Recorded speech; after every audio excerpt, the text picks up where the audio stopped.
So we have seen the daily loop theory, we have seen the 20% scaling rule, we have seen the one campaign structure that everybody is talking about, talked about how consolidation works with other people and stuff, showed you other accounts about consolidation and so on. Now pay close attention to this video because this is the whole key, okay?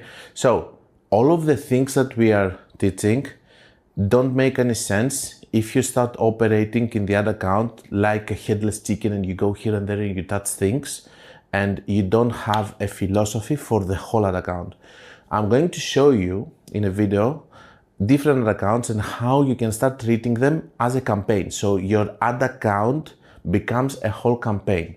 What does this mean? That you are working with average results in the same way that you will see later in the videos about CB optimization, AC optimization, and how we work with average results and we take decisions based on if we win or not by just picking and saying, hey, you're a bad ad set, you're a bad ad, I'm going to close you. No, if in the average I'm getting the results that I want, I'm going to keep the bad ad as long as it's not hurting me in the long term and it stays there taking a small budget and stuff, because I don't want to open the Pandora's box. I don't want to close, for example, a campaign or an ad set losing my balance that I have right now, which is actually working.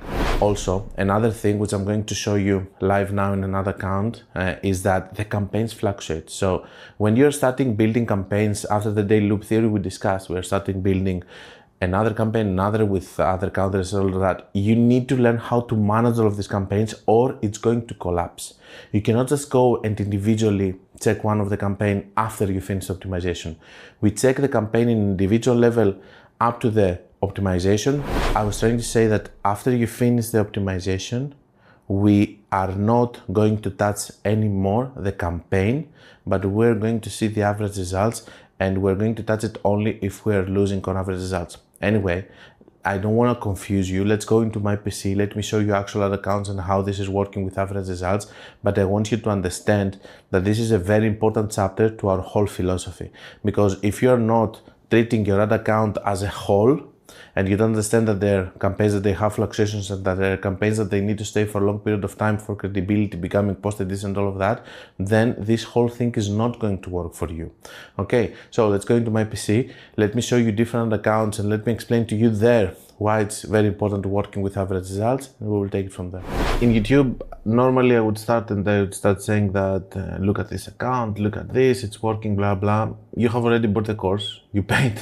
So I don't have to convince you. It means that you're already convinced and you want to learn more.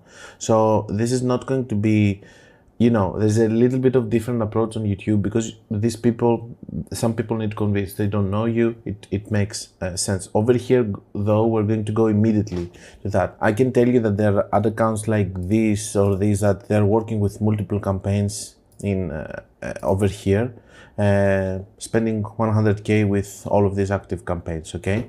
There are other accounts like this, for example, still we have a lot. Let me see another one, just a second. For example, this ad account also. This ad account spending 1K per day, for example, okay? And it's working with this. Now, don't look at this because it can scale more, I believe, but the owners don't want to spend more money to this. For example, there is another ad account, this one, for example, it's spending like, how much? Let's see, yesterday. Spending 600 and we have already 1, 2, 3, 4, 5 campaigns, okay? And in these 5 campaigns, we do have already for this 600, maybe they're considered too much, but it's working, okay? So I'm not going to change the strategy. Let's go to one of the main accounts in order to discuss a little bit about it. This account, for example, okay? In this account, we can see that, for example, in October, we're spending with how many campaigns, guys? So let's see, not this one, but let's take the ones that they have spent. Over here, how many campaigns?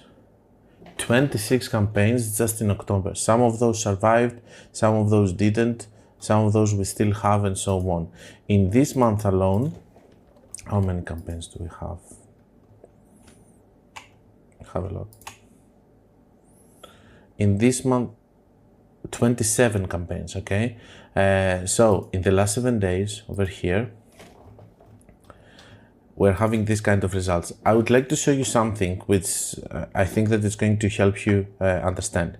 After the daily loop theory, we discussed that we are introducing new campaigns. It could be your way of doing a new campaign with bigger budget. It can be your way of doing a new campaign of testing new interest with the one variable rule and stuff that we are going to discuss. I don't know if we discussed it earlier. Let me see. No, the testing is something that we will discuss later. I have already video shooted it. So it's the one variable rule. Basically, we're not changing 2 or 3 things at a time. We're just changing one thing. So if you have creatives that are working, you're just going to change the strategy. If you have a strategy and the structure which is working, like in this ad account, for example, we do ASC campaigns with 400 because I know how to optimize them. I know that they work. I know that I can optimize them and all of that. I just change the creative each time. We have discussed the daily loop theory. So right now, you know that I'm doing extra campaigns with other angles, other products. It's going to be other countries and all of that in order for me to be able to have multiple campaigns. The whole point of this is that you are stacking campaigns and you let them stay for a long period of time in order for those to become stronger and stronger as post IDs, you know, and with data and all of that, of course. Over here, for example, we can see that we are having some campaigns that they are coming from, this one is October 2024, July 2022,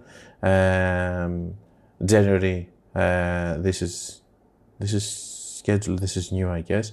Then we have January 9, 2024, October, this one.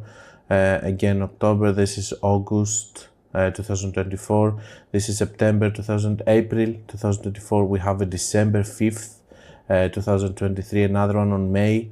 So these are staying, and if they're good enough, they stay. And of course, the longer a campaign stays, the more flexible you are with it and you want to keep it and all of that. Now, when you do new campaigns in this structure, you are working only and you are optimizing the campaigns. These are things that you're going to see on the Loom videos on CBO and ASC optimization.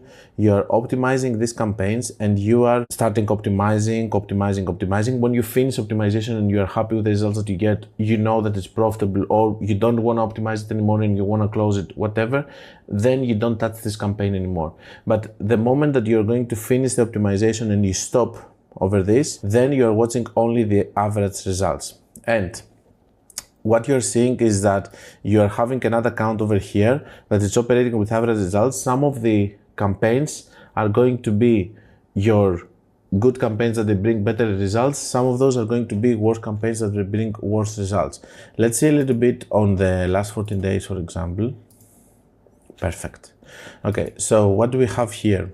We have this one. This one's closed, but still we're going to see it. Or maybe let's go on another.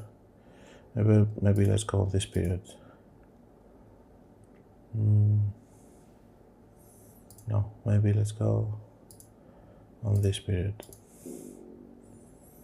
This is still a good period, but here we have some. So we have this one. We have, let me sort them by delivery.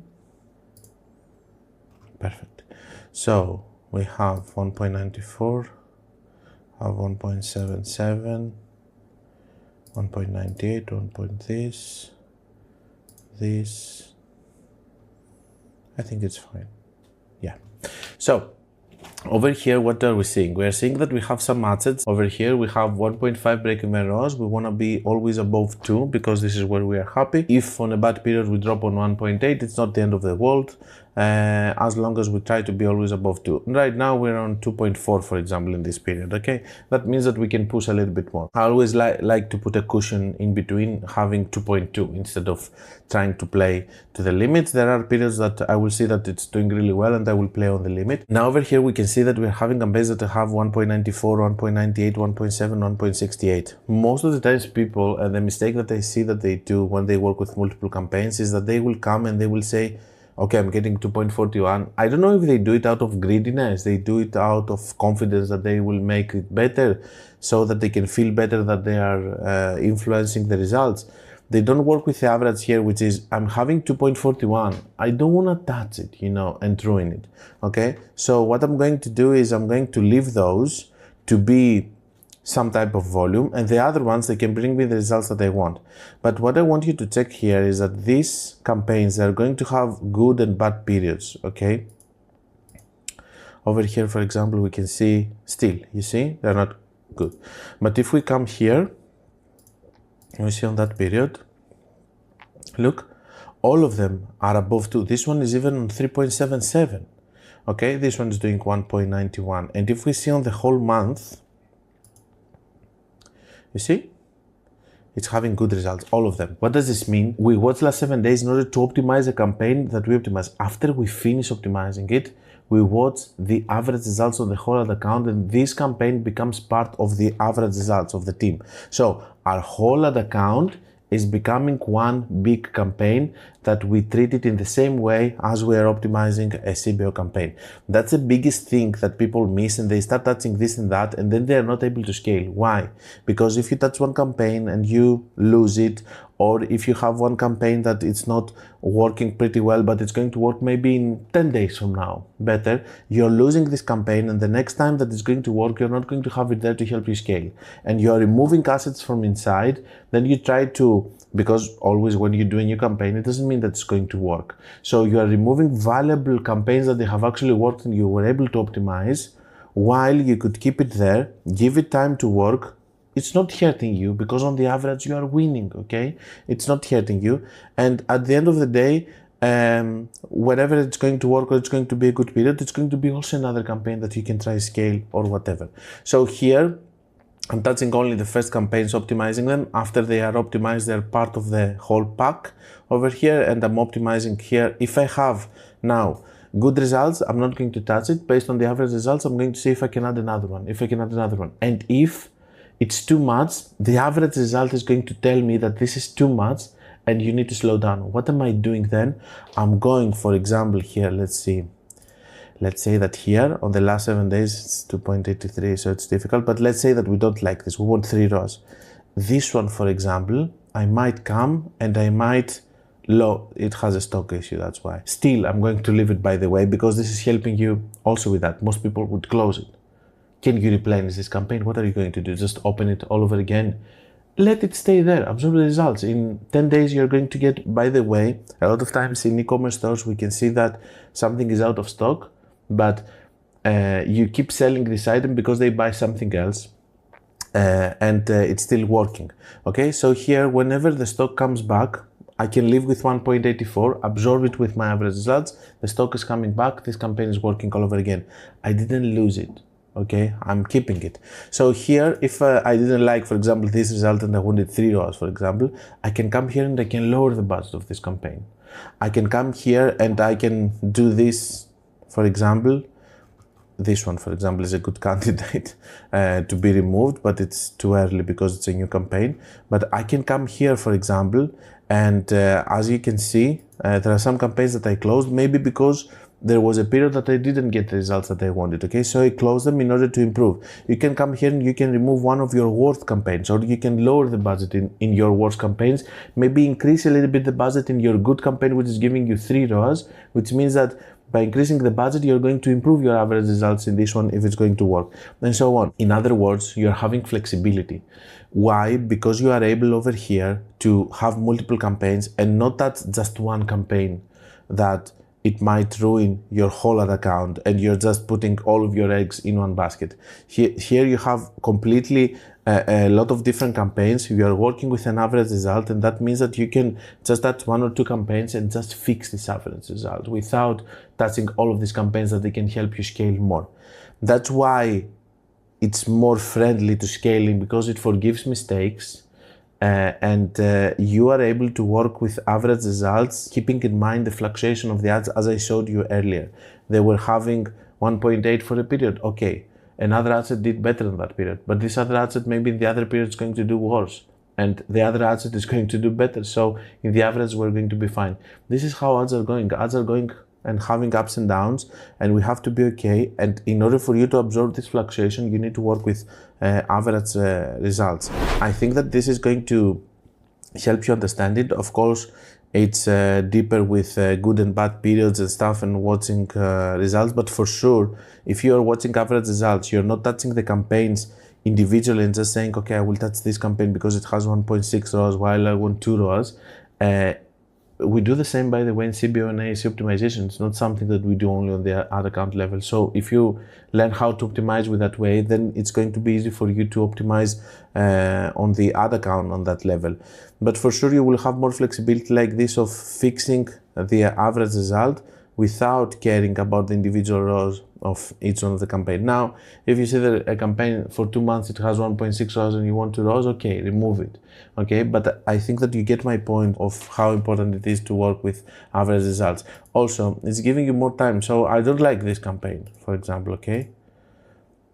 It's awful, actually. Most people would come here and they would close it. I have the luxury of leaving it because I can absorb into my average results my mistakes on the testing, because not all of the campaigns are going to actually work. I think and I hope that this is going to help you understand it more. This is how I like to work. This is why, but not just with any campaigns, stacking up campaigns that they're just focusing on different hot pockets, and it's going to make sense.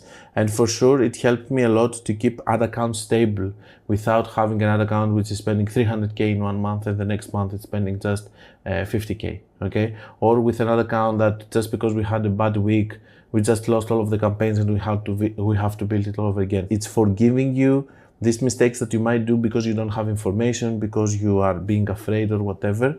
And this is very important for the health of the ad accounts. So, as you can understand, everything that we do it for the average results, because without the average results, we have nothing, okay? And then we start touching things all over again, especially in bad periods. And in these bad periods, then we start touching this, then another thing is breaking, and we start having a domino effect. I know that it's very difficult for you if you don't have someone telling you on my podcast or in other places if the period is good or bad, if you can understand if something wrong on the ad account. But still, even with this structure, you're having better flexibility instead of having one campaign, of actually closing one campaign or lowering the budget to one campaign instead of touching your whole ad account if it's one campaign. If it's one campaign, the whole ad account, basically you are touching the whole ad account when you touch this one campaign. But if you have multiple campaigns and you can touch just one campaign, you touch this one campaign, the other ones you didn't. So you have better stability on the account, you don't touch so much and you don't open the Pandora's box, which is going to be another change, which triggers a domino effect of this collapsing, and then at the end of the day, you're just having bad results because you touched too much your ad account.